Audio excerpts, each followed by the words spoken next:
Okay, go through the map BCJR.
Well, this is popularly known as BCJR.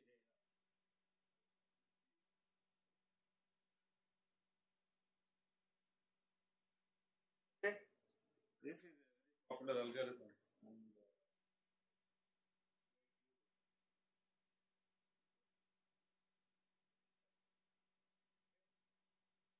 not only in channel coding, you can also apply this for equalization. ASI channels.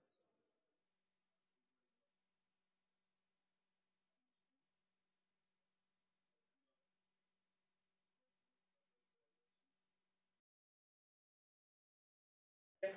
So, if you recall, we had one lecture on the application of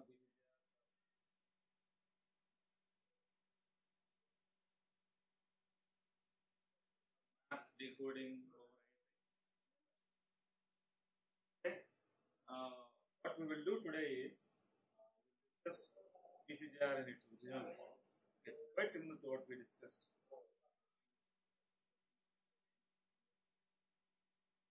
I'll show an application to decoding.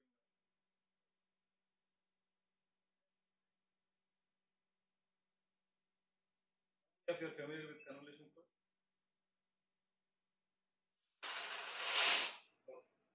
I will not try to design of convolution codes. I'm not trying to go through design and analysis of convolution codes.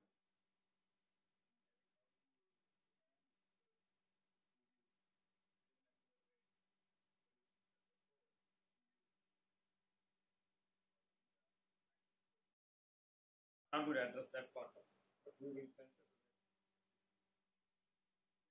design and analysis of convolution.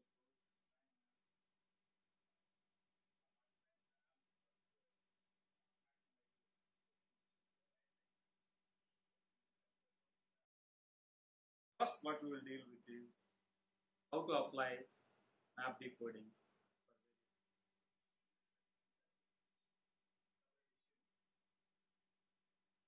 Okay, so study map decoding, and you start implementing this. Then we'll start looking into the design.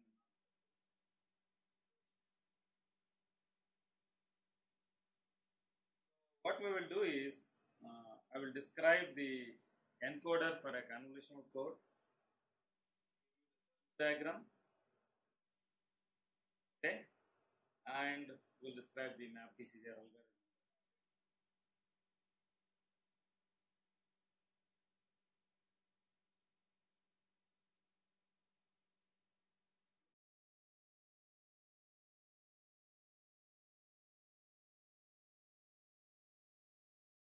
Let's take a very simple four-state convolutional encoder. Okay.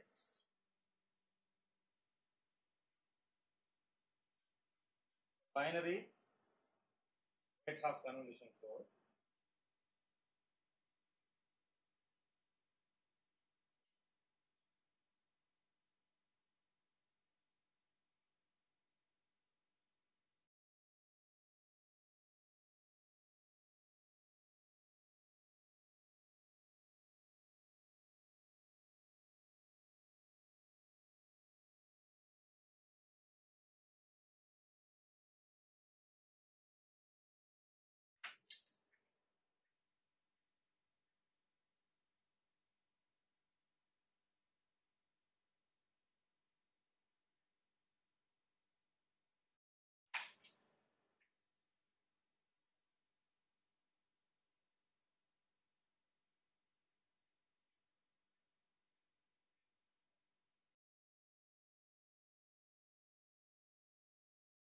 What is this?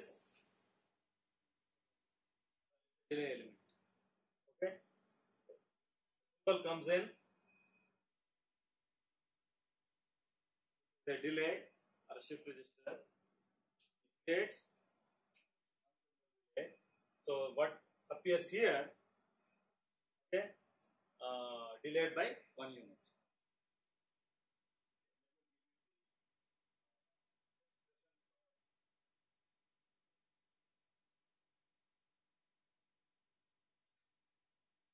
Let's write what is xt1. Write it. IT. Well, this is an exclusive operation. IT.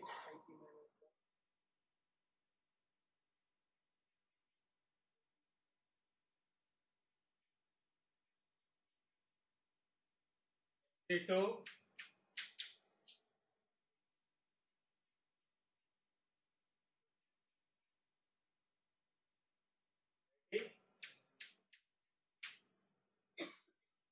One.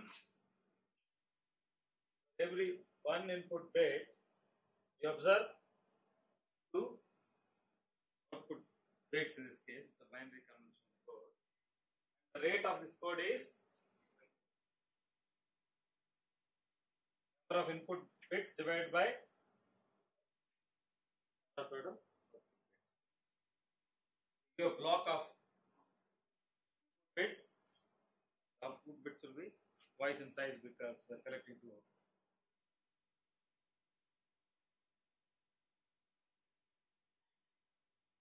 Okay.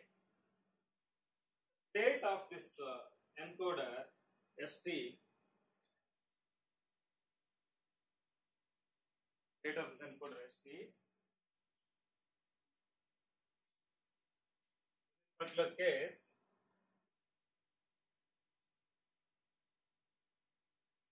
well, the state is IT capital IT minus 1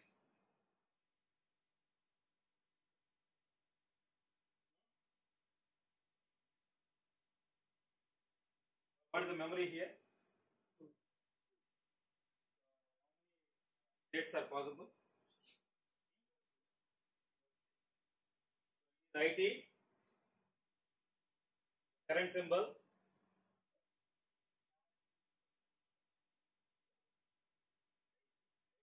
one state of the encoder, but more generally we have write IT minus 2 all the way to IT minus P plus 1. P is the memory.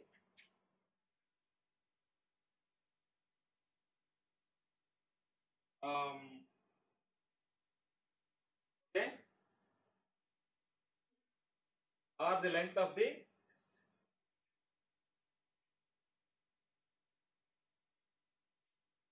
shift registers.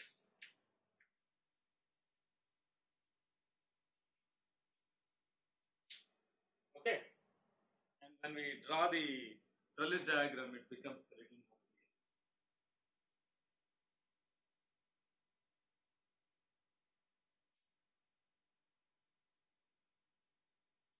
Let's draw the trellis diagram for this particular encoder. Okay, here P is equal to 2, so it's a binary tuple. So take ST can take how many states? What is the size of this set ST? It can take 4 states. Okay. So we'll denote it as M, the number of states 0, 1, 2, 3. So it takes value 0, 1, 2 up to some capital M minus 1. So M state. Okay. State in itself can take values 0, 0, 0, 1, 1, 0. That is the contents of the ST. Okay. Basically, it stores this and this gets flushed out.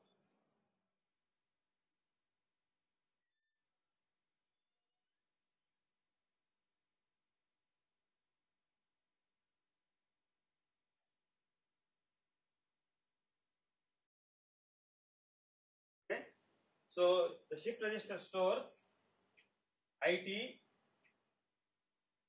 then IT.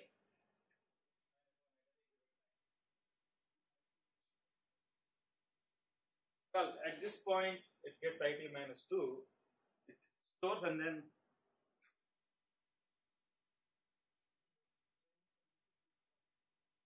here it is IT minus 1.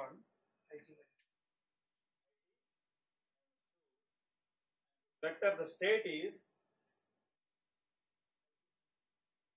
so it is already, output is IT minus 1, but ST is defined as IT and IT minus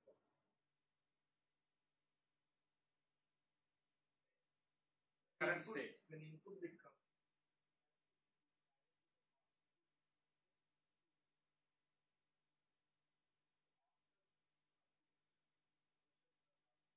Let's draw that then it will be. Okay. Initially, we'll initialize this encoder with the 0 state. That means the system is at rest and it has 0 stored. It is 0. So S0 is 0.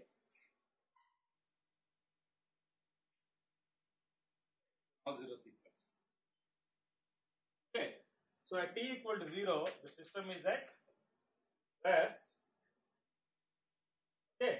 And the shift register has values 0, 0 stored in it. Okay.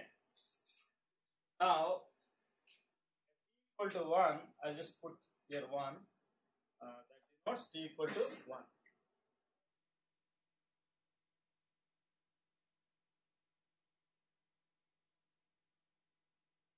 Equal to 2.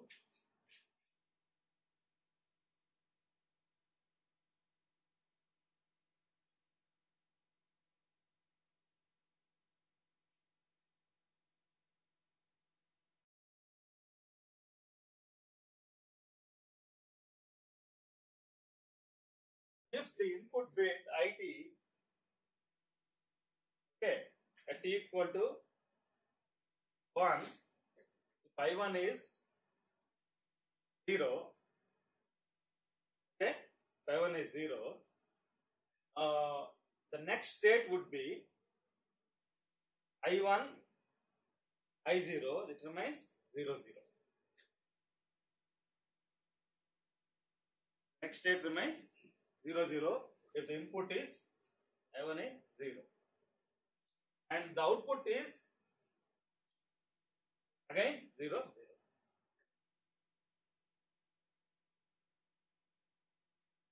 If the input is 1, okay, input is 1, I1 becomes I1, and then I0 is, okay, so it becomes 1, 0, so it goes to the state 1, 0. 1 goes to the state 1, 0. And the output is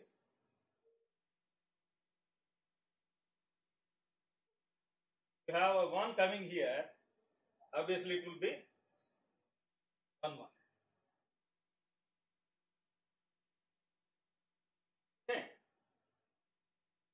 So we can, if that is the case, all these connections will be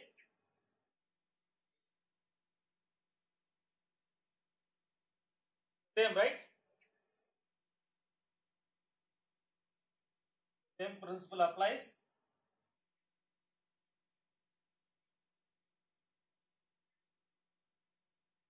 Right? So from every state, there are two possible transitions. one corresponding to the input bit 0 and input bit 1, and the output is labeled right here. Okay. Now let's stay here. We are at state 1 0. Okay, and if the input is again 0, okay, we are at 1 0. If the input is 0, it will take 0. The 1 gets shifted to the right.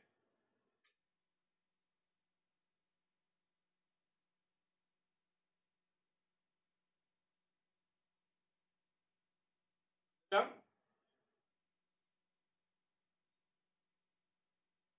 Reach.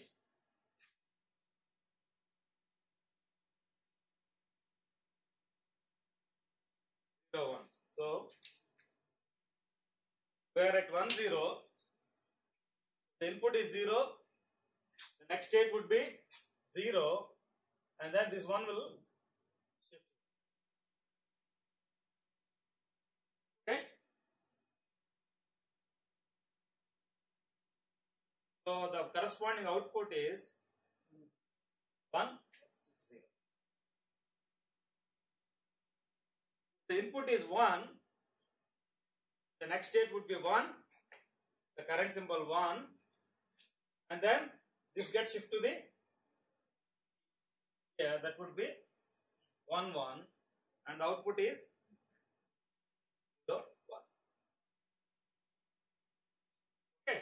So now in this manner you can extend this trellis. Okay.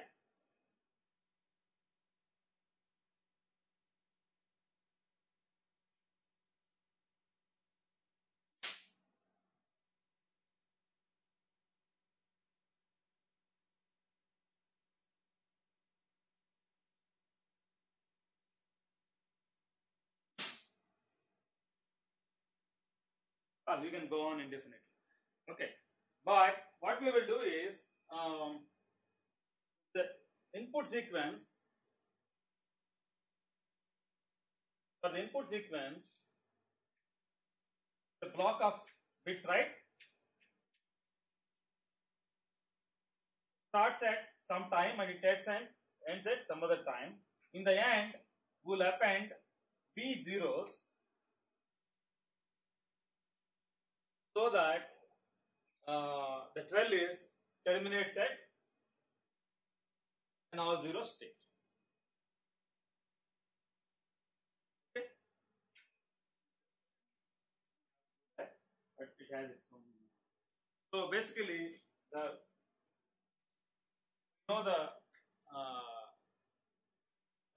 trellis starts at an all zero states and it terminates at all zero states. Especially when you do maximum likelihood sequence estimation by Viterbi algorithm, what is called trace back. So you go all the way to the end and then you trace back to that. We will discuss later. There are two ways of decoding these convolutional codes. One is called maximum likelihood sequence estimation. The other one is map decoding. What does map stand for? Maximum a posteriori. Both algorithms give you about the same performance in terms of our decisions. Maximum likelihood sequence estimation does not give you soft outputs. That is the reliability of. Okay. If you're just interested in hard decisions, you can implement maximum likelihood sequence estimation using. Map decoding gives you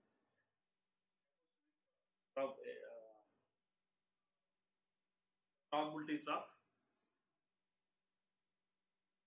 0 or 1 being transmitted given the entire received sequence. Of bit being 0 or 1 given the entire sequence, symbol by symbol decisions soft form because they are conditional problems. From those probabilities, of course, you can always obtain the hard questions. So the difference between the performance, although they are different principles, the difference in the performance is hardly distinguishable in terms of hard decision decoding. Of course, if you want soft decisions, you can't compare these two. There is also a variant of maximal likelihood sequence estimation. Gives soft decisions. It's called SOVA, soft output weighted algorithm. Nevertheless, it is a suboptimal. Okay. Interestingly, map sequence estimation has some connections to a bit later.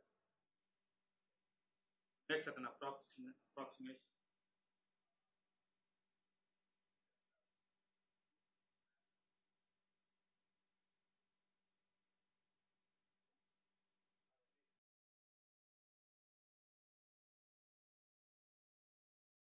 Okay.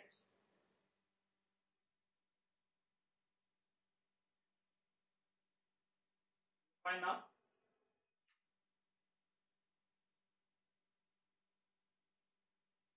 So the state basically, what we call is the current state and the next state.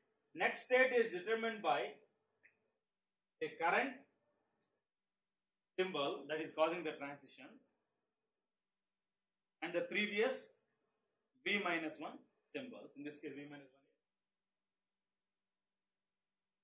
1. Okay. So this is the current state, this is the next state. You can reach the next state, as you can see, from this state or from this state. So you have two paths diverging from any state, and you have two paths merging at any state. Of course, what is this two? This is the cardinality of the input alphabet size. So considering the binary case, we have non-binary system, we have more paths diverging and merging in equalization.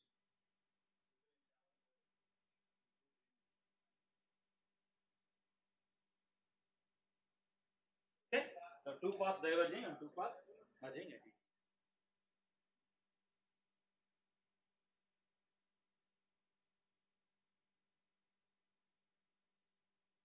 Okay.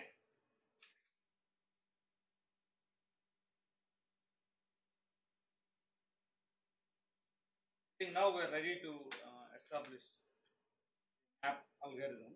We described it earlier.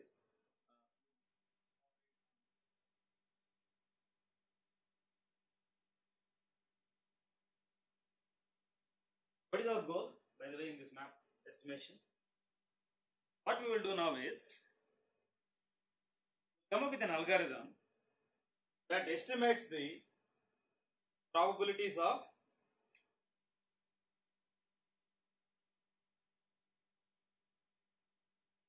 states, probability of being in any given state. So at any given time, there are 4 feasible states. The probabilities of being in any, and we will also estimate the probabilities of the transitions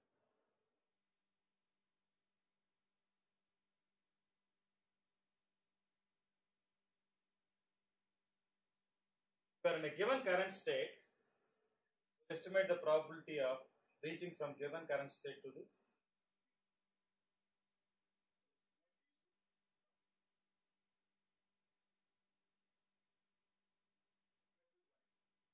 what is the probability of being a given state at every t. We also estimate the probability of these transitions, that is, given the current state, probability of reaching the next state. For these two quantities, you can estimate the probabilities of the input bits 0 or 1 at any given time t and received signal.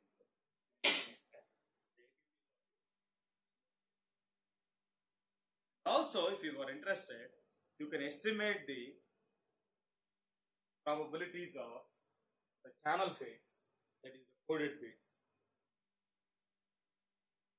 Coded bits, the probability of this bit being coded bit being 0.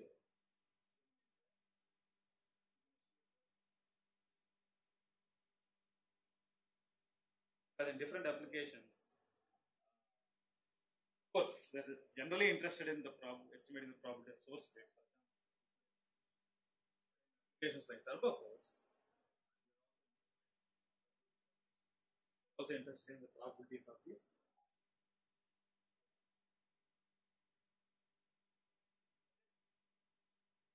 Primarily, these 2 points are.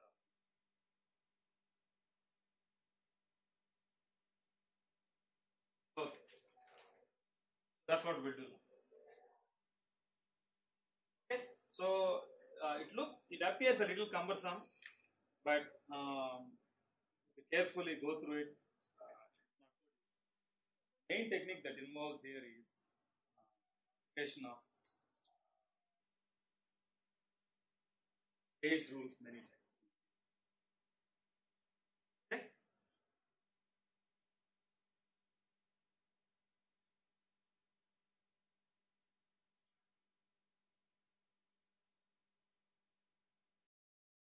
Okay. We'll consider the general case, right? This is only an example. We'll consider the general case. And in this particular paper, they even formulate the problem in a very general sense. Formulate as one of estimating the states of a discrete finite state Markov process.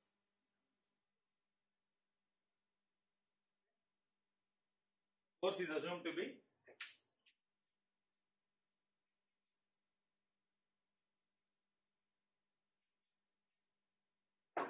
a discrete time finite state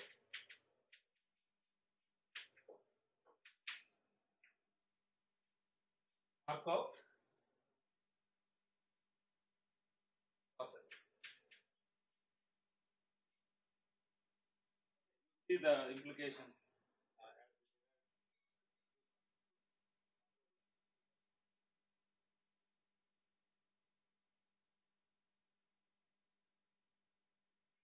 Comes into picture.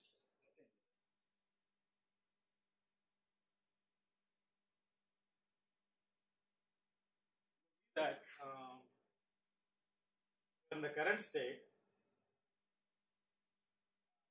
the next state based on the those bits, 0 or being 1.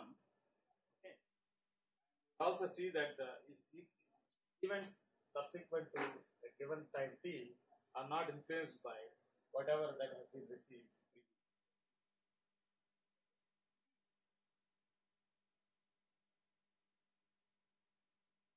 Okay, M takes the states. We have M states. M is indexed from 0, 1 to M minus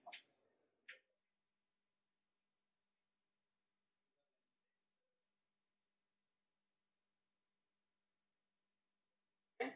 State of the source at any given time t is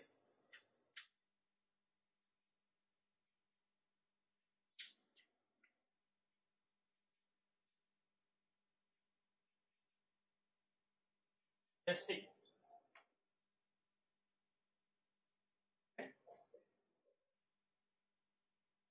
By the way, in convolution course, what do you do? There is a source, there is an encoder, it goes through some channel, and then we have received signal.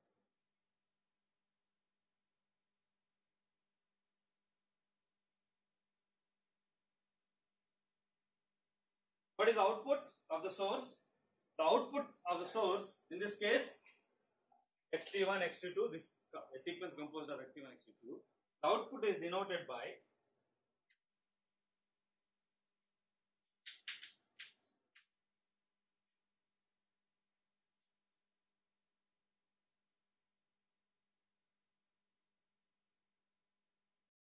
xt, capital xt.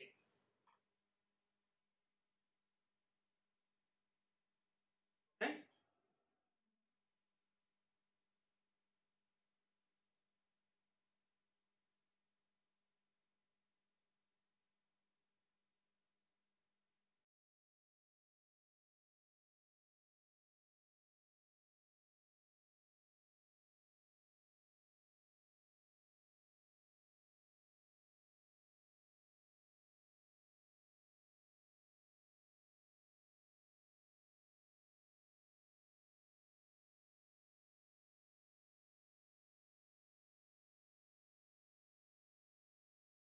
state sequence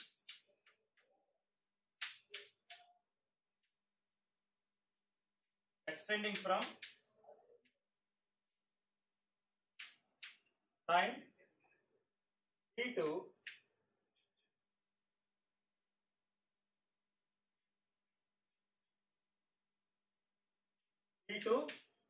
t prime, noted as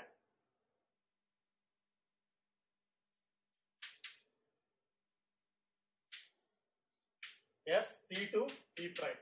This is the lower index, starting index, this is the ending index. We will use this notation. Whenever we have this notation, what it means is that it is a sequence starting with st plus 1 and so on to st prime. Okay, that is the notation through. Whenever we have the lower and upper index, and the corresponding output sequence is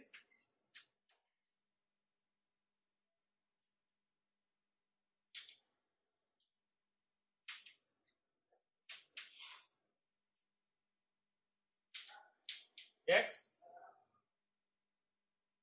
t to t prime, that is equal to xt plus 1 all the way to xt prime.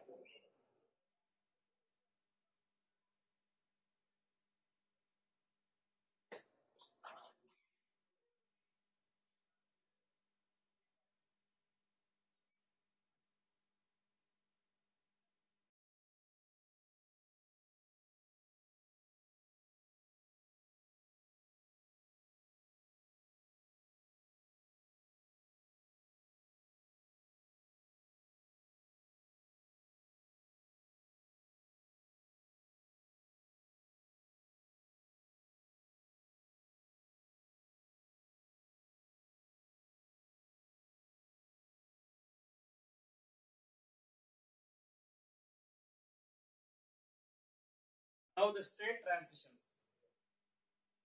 Okay, you are in this particular state, you can reach either here or here. That is governed by what?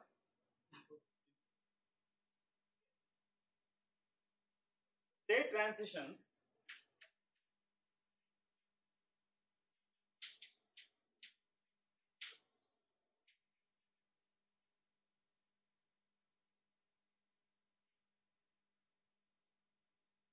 are governed by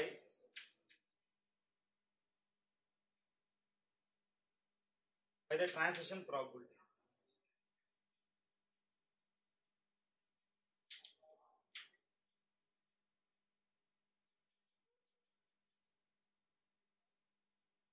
Okay, T of m prime is defined as probability of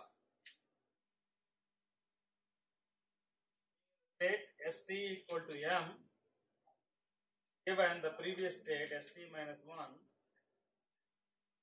equal to m prime. So if you are in m prime, you are going to reach m. M prime is the previous state, m is the next state. Okay. And pt of m given m prime, what it implies is, it is defined as probability of reaching state st equal to m given the previous state st minus 1 is equal to m prime. It is governed by the probability, the input statistics. In this case, it's binary, right? 0 or 1. Right? This 0 takes you to here and 1 takes you there. And if you assume the input bits are equally likely, then these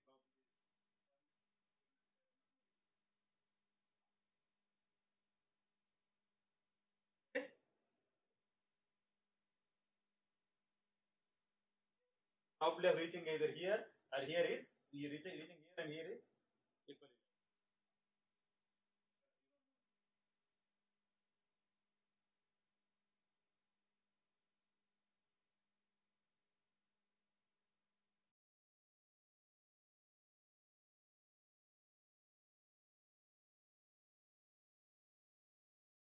Define T of x.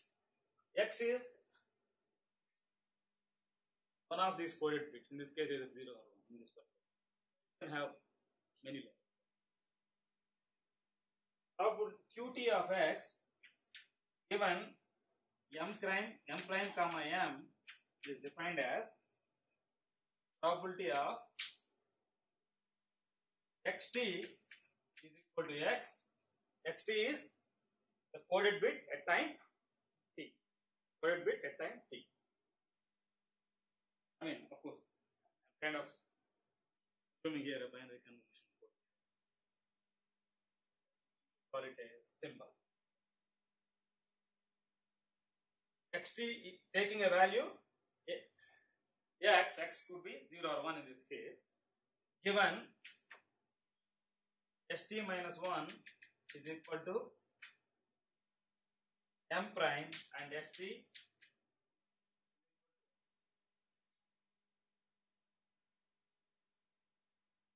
so what it means, you are here,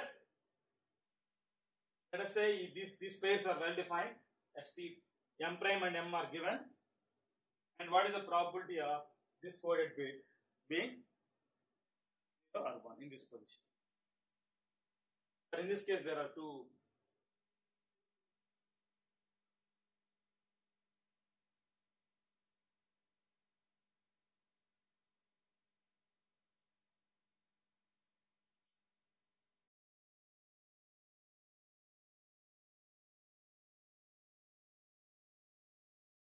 okay. As said earlier, the Markov source or this encoder starts at 0 state,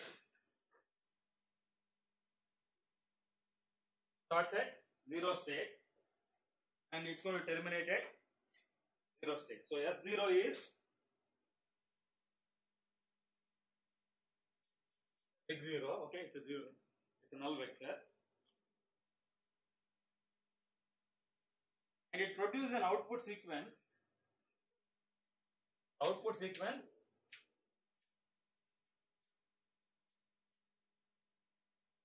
X1, it starts at t equal to 1. Of course, 0 is the initial state. Okay, it's a very really interesting starting 1. T equal to 1, and will end at t equal to tau. And at t equal to tau, ending in the terminal state.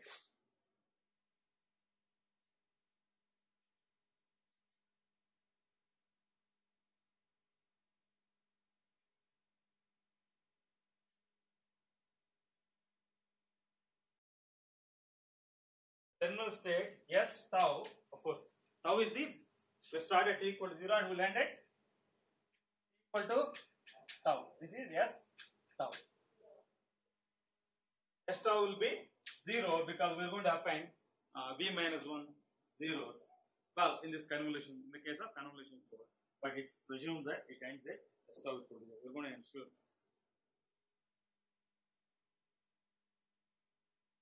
Okay. This output sequence, the encode output sequence, see this is our output sequence, right? This is input to either a discrete memory less channel, DMC, or it could be AWGN channel. And we'll receive a corresponding output Y1 tau. X1 tau, coded input, right? And we'll receive an output. Channel output is or receive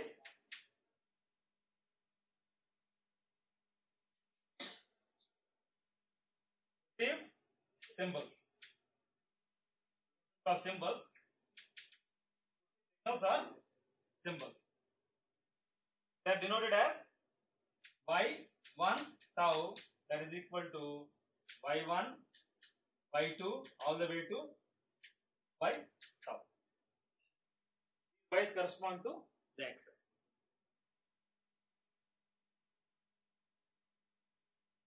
Of course, in this case, there are actually two each x has 2 digits. So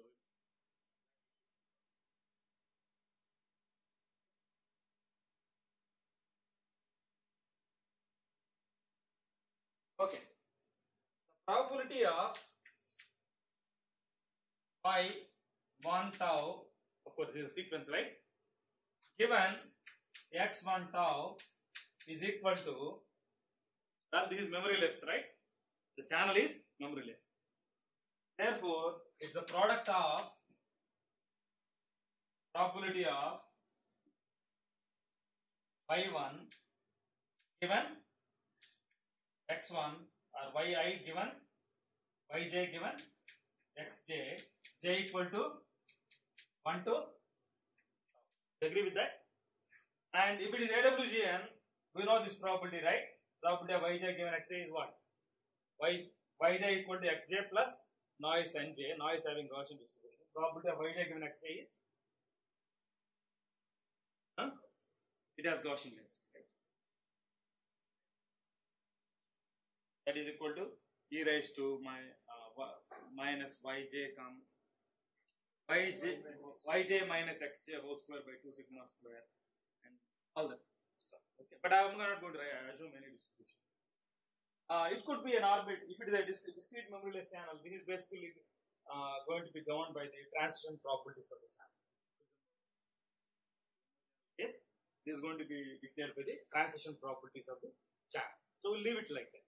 Okay. Later on, when you apply to convolutional codes, transmit over AWGN, you can just take the density into consideration.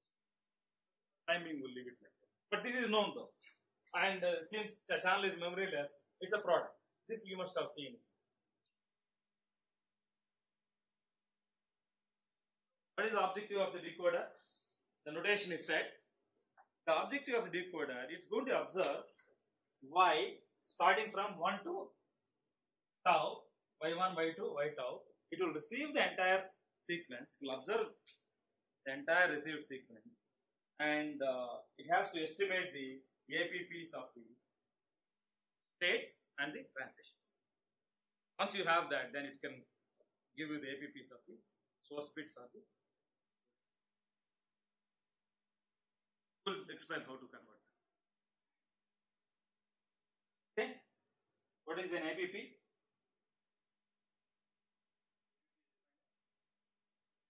A posteriori properties. Okay. Posteriori.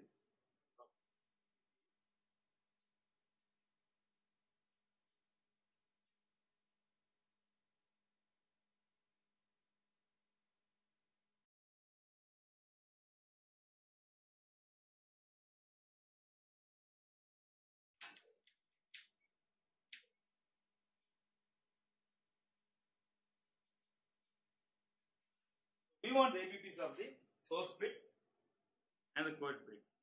So what we will do is we will first estimate the APPs of the states as well as the transitions.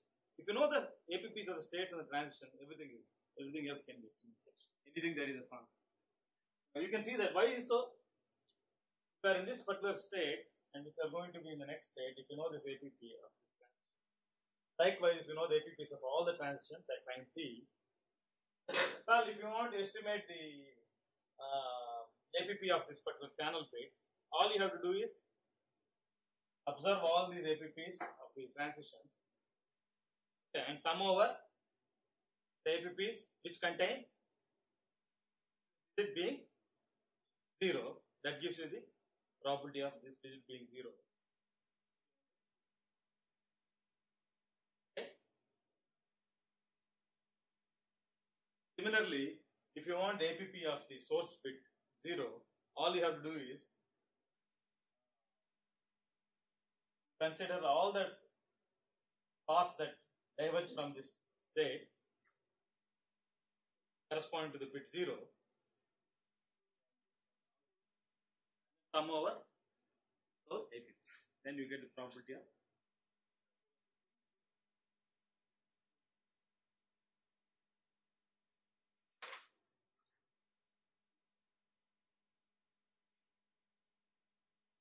Can I erase this? I need some. You don't need this. We'll do.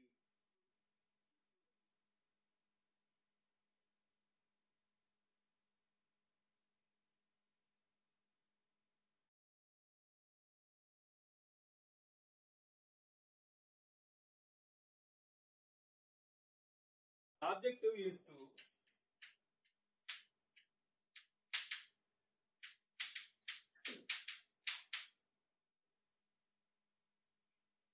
estimate quantities. First one is probability of st equal to m given y entire receipt sequence. You want to estimate the probability of being in state m given the entire receipt sequence. Of course, this m can take m, capital M possibilities.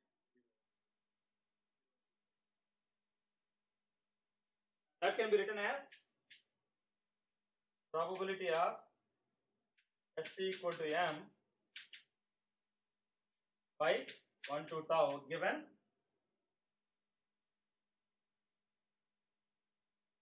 divided by probability of by, how did you get this? Yeah. Use the space theorem, left and right throughout.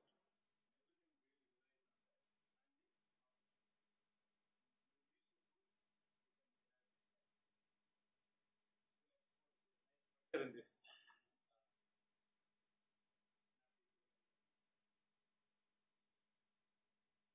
Excellent. This is something we want to estimate, right? We just said we want the probabilities of these states. But that's our goal. And the second one is probability of st minus 1 equal to m prime equal to m given by 1 to. What is this? Well, if you are at t minus 1, if you are in a given state m prime, what is the probability of this transition reaching from m prime to m? Of course, there are many such transitions. You want to estimate the probabilities of all those transitions. Okay, given. And that is equal to probability of st minus 1 equal to m prime m by 1 to tau divided by probability of, as you can see, the probability of the receive by 1 to tau is of course the sequence. It doesn't depend on, right? It's just a dummy scale, right? You can estimate this if you know this quantity. Excuse me. Something dummy scale.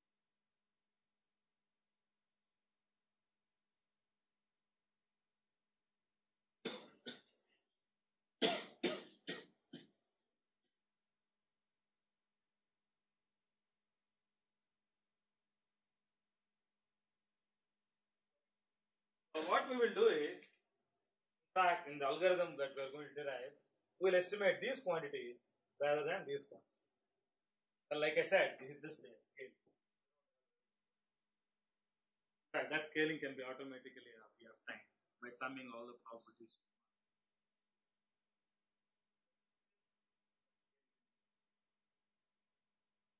So we will derive an algorithm to estimate these two quantities.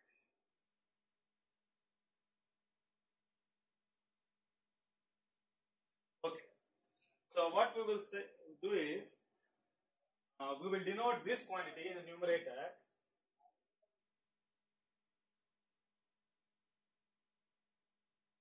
it is denoted as lambda t of m that is equal to probability of t equal to m and y equal to 1 to 1. We just denote it as lambda t of m. Second quantity is sigma t of m prime comma m that is equal to the probability of, defined as the probability of st minus 1 prime comma st equal to m by 1 to.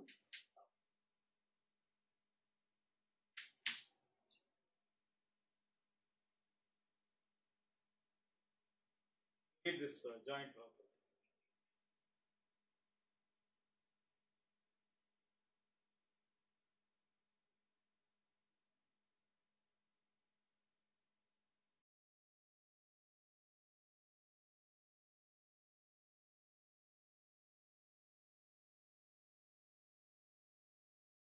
Now we'll define some property functions now.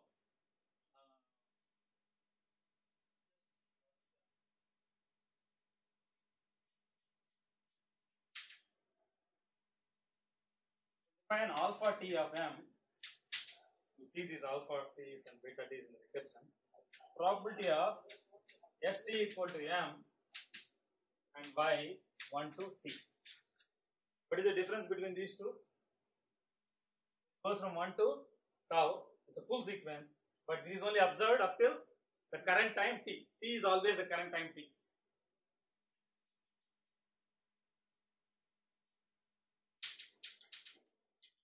And we want to estimate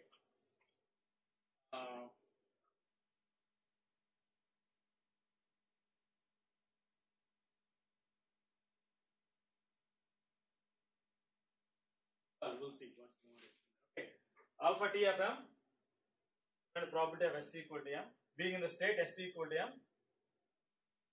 and y is observed only up to, this is the current time t, y is observed up till the current time t. Beta t of m is equal to the probability of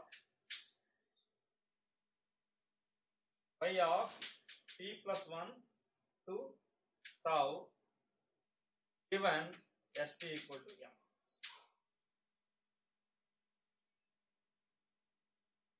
Well,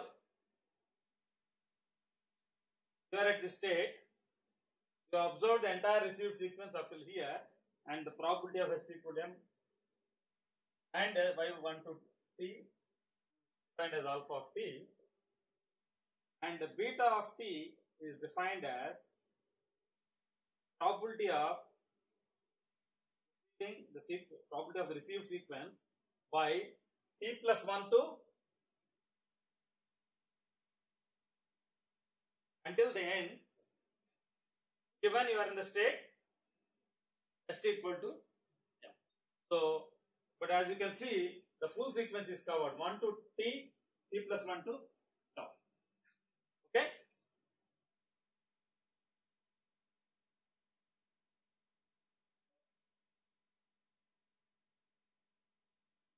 Now, gamma t of m prime comma m is defined as probability of st equal to m comma yt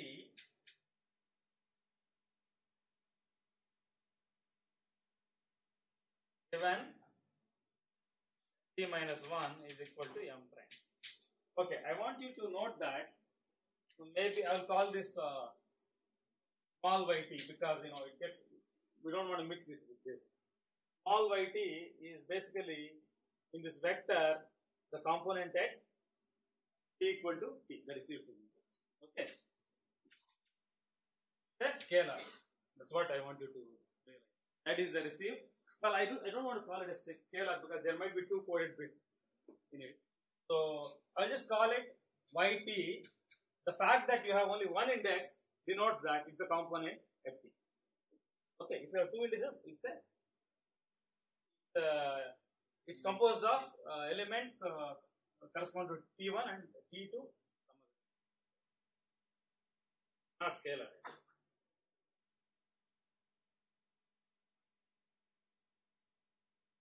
Okay, so everything else you want to estimate can be estimated from the knowledge of these quantities. So, and we'll expose a nice structure in this algorithm that can reduce the complexity quite a bit. How to implement a map in its brute force manner, the complexity is going to be humongous, right? What is the number of possible sequences?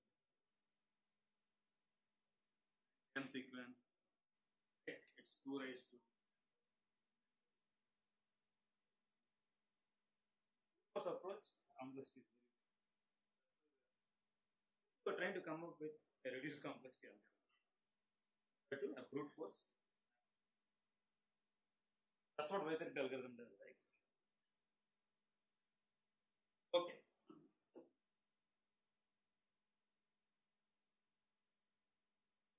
With this, now we are ready to derive the questions.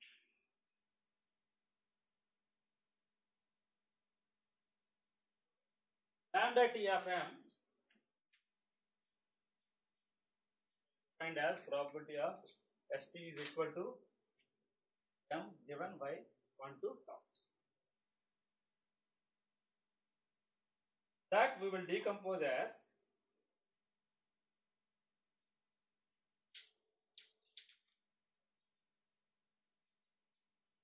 by taking 1 to T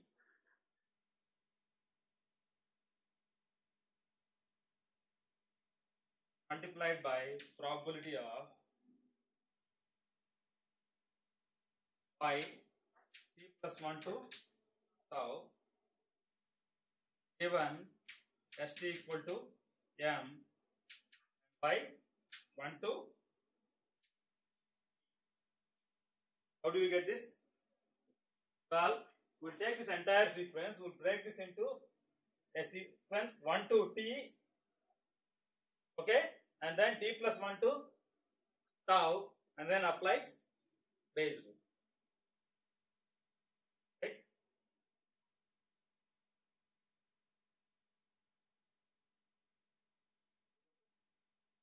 Want me to write how it is applied? Okay, I'll take it, I'll give you the next. We'll just get it from this. Okay. And this is already being defined as, what is this defined as? Alpha T of M.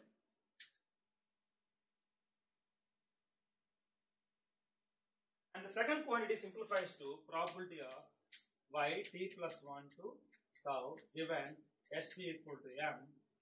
This is where the Markovian property comes into picture. That is, ST is known, events after ST is known, events after time T not play, not depend on y1 to T.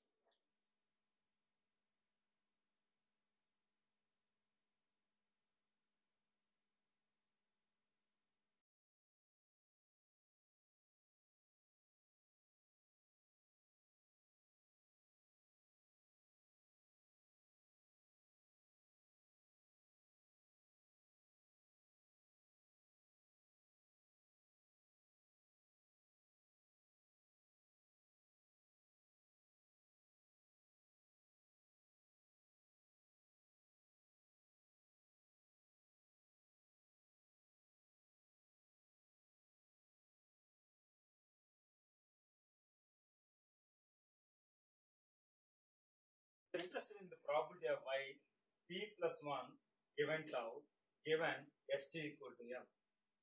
So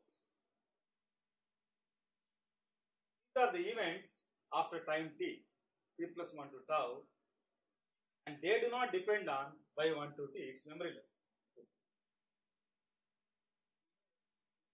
Yeah. So ST equal to M contains the path history. wow. So Okay. it's like redundancy. We Yeah. don't need y1 to t. Yeah. No ST. So ST equal to M contains the path history. Therefore, that's good enough because that captures everything up to that point, and we don't need y1 to T anymore. Okay?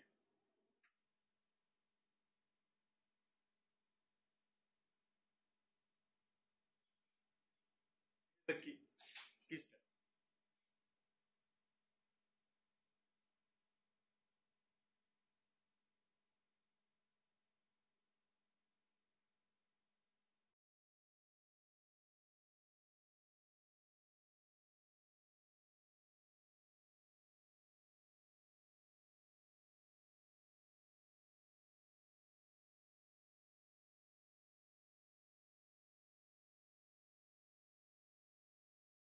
And what is this?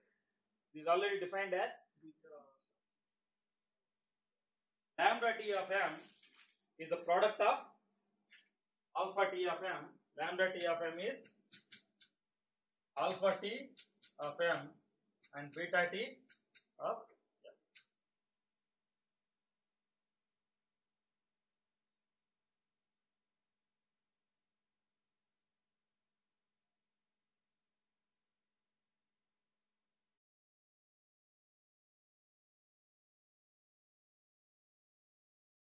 In other words, what it was saying is that if you are here, you can go either from here to here, and then here to here, and here to here.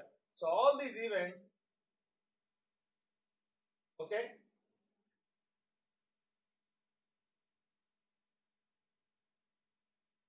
that is the property of y t plus 1 to tau, do not depend on the received signal received up till this point, because if once you define this state, everything else stated by this state itself.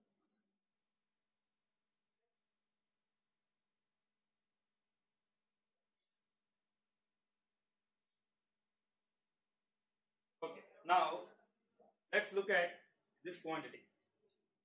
So now we have this recursion, right? Not recursion. Now we have this nice relationship, and all you have to do is estimate alpha t of m and beta t of m. Well, simple method of estimating alpha t and beta.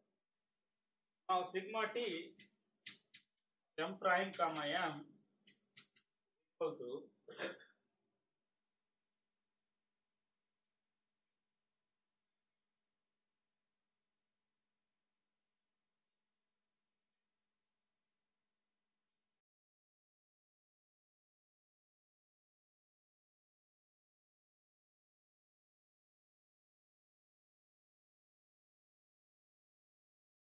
we're going to take this, and then we're going to take the sequence up till y1 to t minus 1.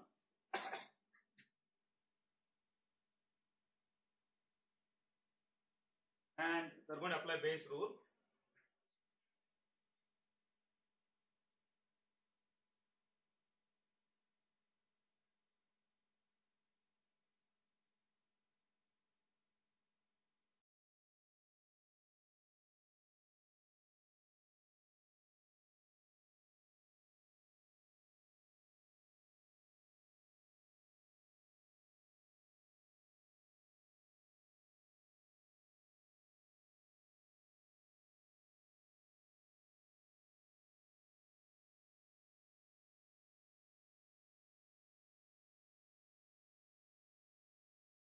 We're going to decompose into 3 parts.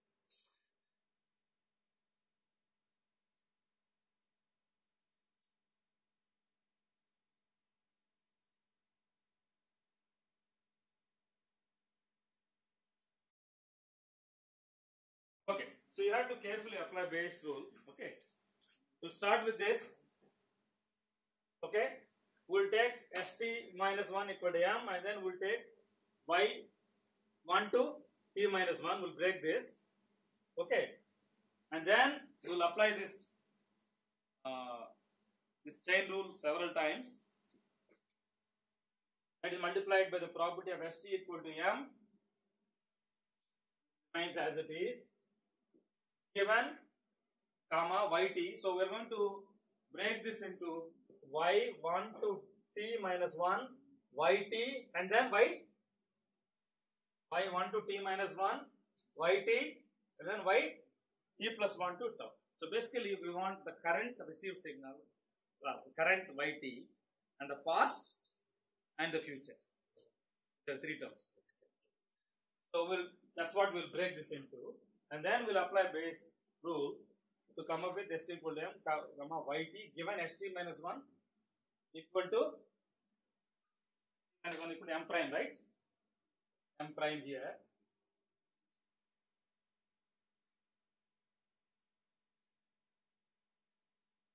Okay, multiplied with probability of yt plus 1 to tau, given st equal to m. If you work it out, you will see it. You'll apply this Bayes rule several times. Okay, take it as an exercise. That turns out to be nicely alpha t minus 1 m prime gamma t of m prime comma m and beta t of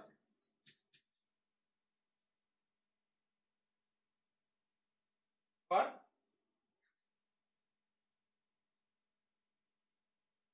t equal to 1 to up till top.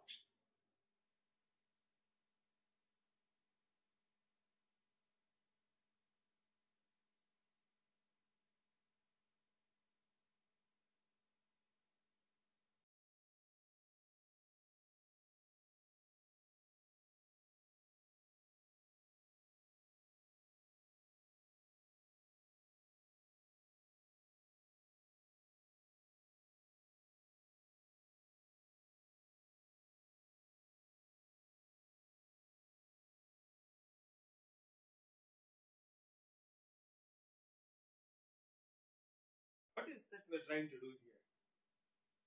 We want, let us say, lambda t at some point at this state, compute alpha t of m and beta t of m and take the product. And if you want sigma t of m prime m, you need the alpha t at this point, you need gamma t corresponding to this transition, then you have to multiply with beta t at this point. Okay, once we complete the algorithm, everything becomes quite clear.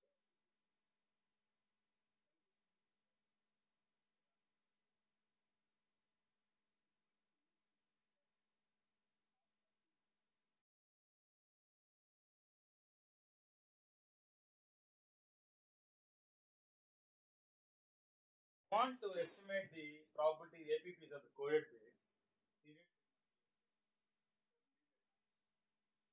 On the other hand, want to well, that is needed anyway.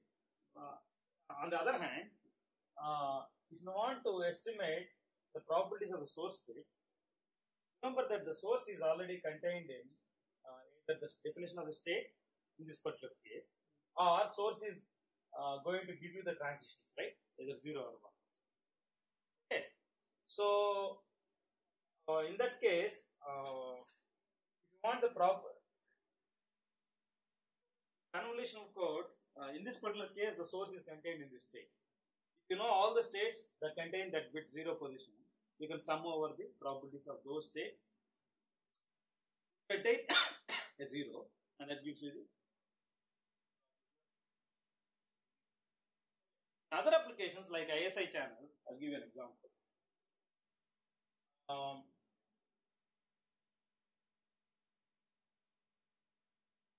Source sometimes contains ISI channel.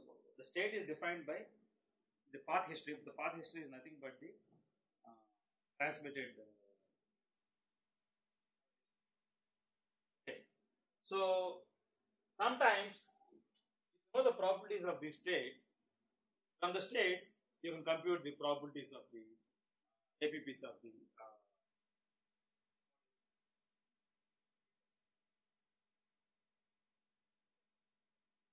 having said that,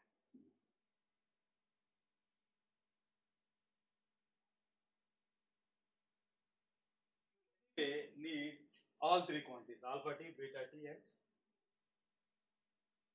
gamma t. That's what is more important. You need alpha t, beta t, and gamma. In any case, you need 3 quantities. Here we're just talking about estimating the probabilities of the states. If that's what you're interested in, you need that.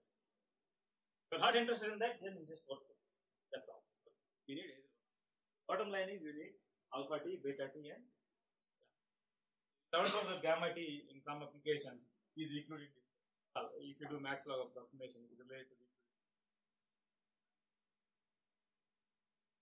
Then we come max log approximation.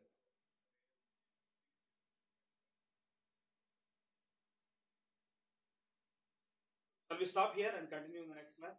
Can you go through this entire exercise once again yourself? Then the next lecture. go through it carefully. If there are any missing steps, you try to.